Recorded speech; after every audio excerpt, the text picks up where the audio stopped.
बजार को जीवा मुख्य रास्तारू हटिला दुई चकिया जान पार्किंग व्यवस्था। गजपति जिला सदर महकुमा पारलाखेमुंडी ठारे बजार जीवा मुख्य रास्तार दुई चकिया जानर पार्किंग व्यवस्था रहिथिला। रथयात्रा पूर्वरु एही पार्किंग व्यवस्था को हटा जाइथिला। जिला प्रशासन पक्षरु एही पदक्षेप नेइथिबारु स्वागत करिथिले। वर्तमान रास्तार जीवा आसिबा सुविधा होई परिछि, निरापदरे यातायात करि पारुछंती, तेणु जिला प्रशासन को धन्यवाद जणाइछंती।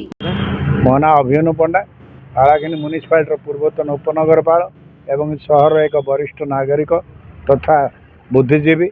आज आपण मान जरिया जनवाक चाहूँगी जे पाराखेमुंडी पेलेस्ट्रीट ठारू बजार छक जो रास्ता गलीटा थिला से गली रे समस्त जान गुड़िक गोटे पार्श्व दुई पट जान रखा द्वारा जावासवा को यातायात को बहुत असुविधा होता।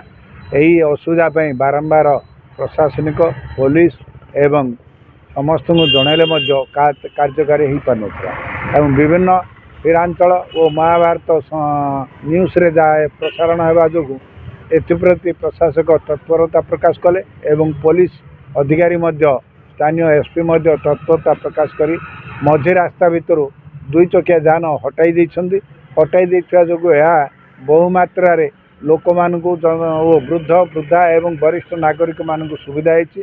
से अंचल एक व्यवसाय पीठस्थली, सुना व्यवसाय, लुगा व्यवसाय, अन्य व्यवसायी मान करने लोके जीवा आसा को बहुत असुविधार सम्मुखीन होते। एणु आज यही दुई चकिया जान से मध्य रास्तार हटई जो मो आंतरिक तरफ प्रशासनिक एवं सांबादिक हीरांचल और महाभारत को मोर आंतरिक धन्यवाद ज्ञापन कर। गजपति रेणुबाला बेहरा रिपोर्ट, विश्व विजय न्यूज ओडिशा।